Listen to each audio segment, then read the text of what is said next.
Balita berusia 4 tahun ditemukan gak bernyawa dalam sebuah rumah kontrakan yang ada di Tangerang. Sebagian tubuhnya sudah hangus terbakar. Tapi waktu jasad balita itu diperiksa lebih dekat, fakta medis justru berkata lain. Ada memar, ada luka, dan juga tanda-tanda kekerasan yang sangat jelas. Dan semua itu mengungkap kisah yang jauh lebih kelam. Pelakunya ternyata bukan orang asing, bukan orang yang ingin mengambil harta benda, dan bukan pula orang yang baru dikenal, melainkan orang yang selama ini justru dipercaya oleh sang ibu sendiri.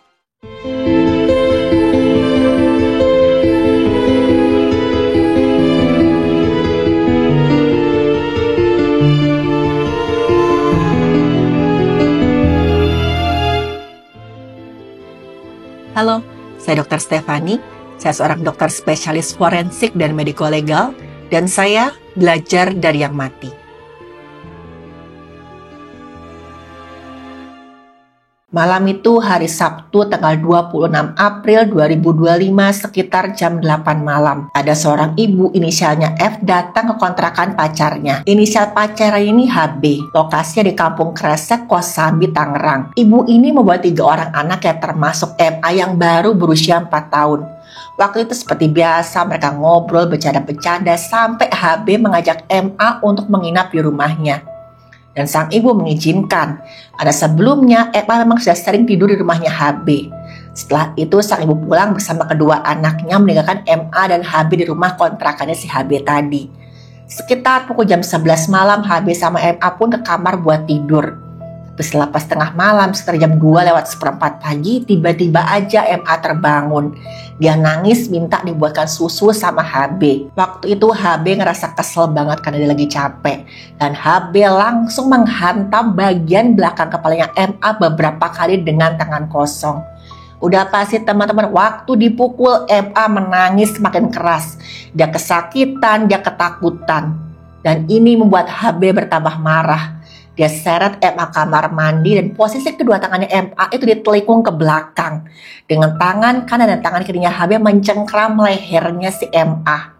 Dan HB mencelupkan kepala MA ke ember berisi air beberapa kali. Dan itu durasinya sampai beberapa menit.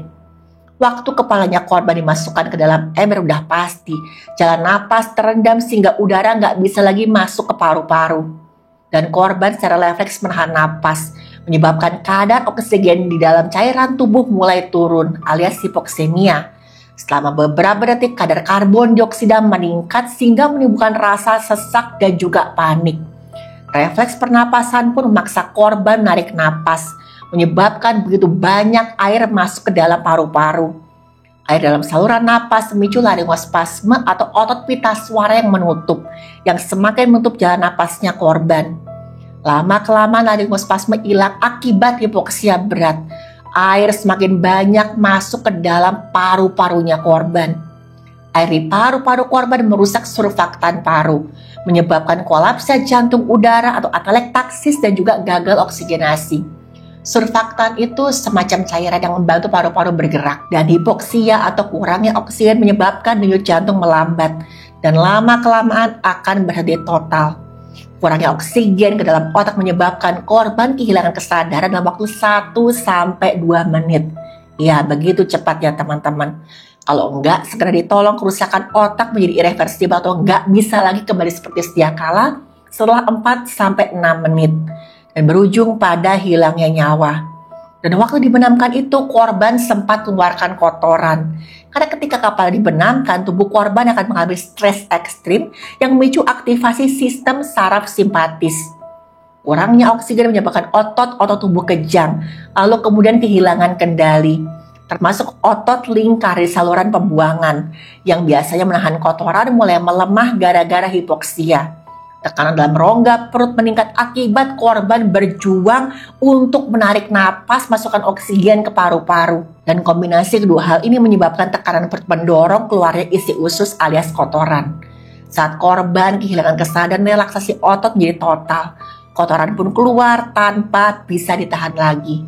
Waktu melihat ini bukannya kasihan, ini malah membuat HB semakin emosi. Dia bersihkan kotoran korban dengan cara kasar, yaitu dengan sikat toilet teman-teman. Dia ambil sikat toilet, dia sikat bagian pembuangannya korban berkali-kali sampai menimbulkan memar di sekitar saluran pembuangannya MA. Setelah itu teman-teman, MA udah gak bergerak lagi. Napasnya udah gak ada, nadinya sudah berhenti. Ketika itulah HB memindahkan jasadnya MA ke kasur. Dia tutupi dengan tumpukan pakaian dan kemudian HB menyalakan api. Dengan harapan rumahnya terbakar habis dan jejak kejahatannya bisa ditutupi. HB kemudian mengunci pintu kontrakan dari luar, dia buang kuncinya ke selokan dan dia pun melarikan diri keluar kota. Besok siangnya Minggu 27 April tahun 2025, ibu korban alias F datang kontrakannya HB untuk menjemput MA. Tapi satu pintu kontrakan terkunci rapat. Ibunya korban mulai panik nih, beberapa warga ikut mencoba membuka tapi nggak berhasil. Sampai akhirnya sekitar jam 2 siang ada seorang tetangga yang sedang membersihkan selokan menemukan ada kunci rumah. Yang mana ketika kunci rumah itu dicoba di pintunya HB, pintunya kebuka. Dan ketika pintu kebuka, hawa panas dan asap tipis keluar dari dalam kamar. Selain itu teman-teman, ada juga bau aneh seperti bau daging yang terbakar. Dalam kamar itulah efek pemandangan yang benar-benar gak bisa dia bayangkan. Sangat mengerikan.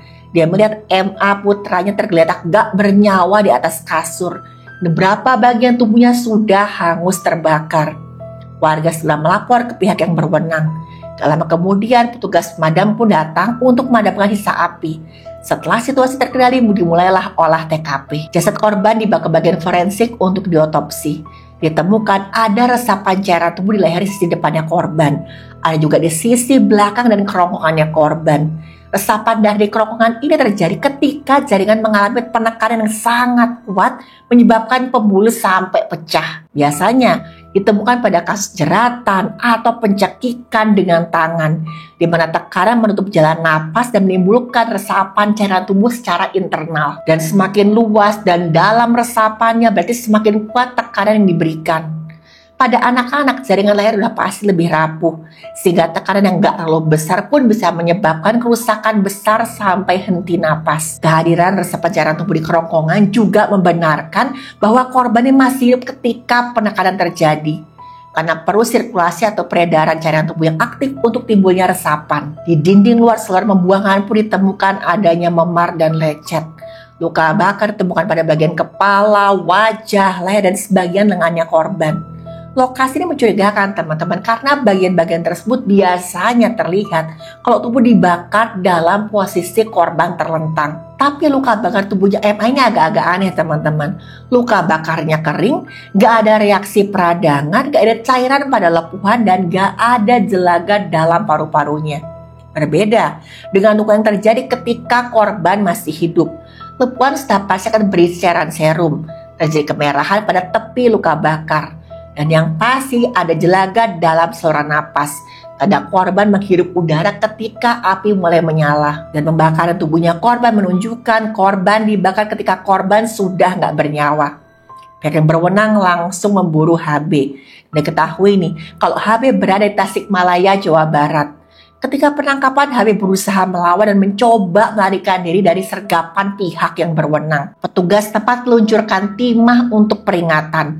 Tapi karena tetap mencoba kabur, akhirnya pun si HB dihadiahi timah panas di bagian kakinya. Sampai dia nggak bisa berjalan lagi. Setelah dilumpuhkan, HB diamankan dan dibawa ke kantor pihak yang berwenang untuk periksaan lebih lanjut. Pihak yang berwenang juga menyita barang-barang miliknya si HB, termasuk ada motor Vario, beberapa pakaian, dan barang bukti lain yang menguatkan keterlibatan HB atas hilangnya nyawa MA. HB pun langsung mengaku bahwa dia sedang menghantam kepalanya korban, membenamkan kepala korban ke dalam ember berisi air, dan juga membakar jasadnya korban. Dalam keterangan resminya, HB mengatakan kalau dia kesal karena korban menangis tengah malam. Dalam keadaan habis dan istirahat, dia capek. Tapi teman-teman, ternyata motifnya nggak cuma itu. HB juga menyimpan dendam pada kakaknya F alias ibunya MA tadi. Gara-gara kakaknya F tidak merestui hubungan antara HB sama F. HB merasa sakit hati dan dendam pada penolakan itu. Perasaan gak diterima oleh keluarganya F diduga menjadi salah satu pemicu emosinya malam itu betul-betul meledak sampai dia tega menghilangkan nyawanya Emma dengan segitu jahatnya. Ya, HB melampiaskan semua marahnya, semua dendamnya pada Eva yang menangis tengah malam. Padahal anak ini cuma minta susu itu aja kok. Ditambah lagi teman-teman, ternyata HB menyimpan rahasia besar lainnya. Dari hasil penyidikan pihak yang berwenang terungkap bahwa HB bukan pria lajang. HB sudah menikah beberapa kali, bahkan tercatat sampai 3 kali menikah. Dan HB masih punya istri sah di Tasikmalaya. Sementara diketahui juga HB sama F baru pacaran selama 2 bulan. Meskipun begitu, F tetap melanjutkan hubungannya. Anak-anaknya bahkan sering diajak kontrakannya HB, termasuk MA, putra bungsunya. Bahkan MA sudah terbiasa menginap di kontrakannya HB.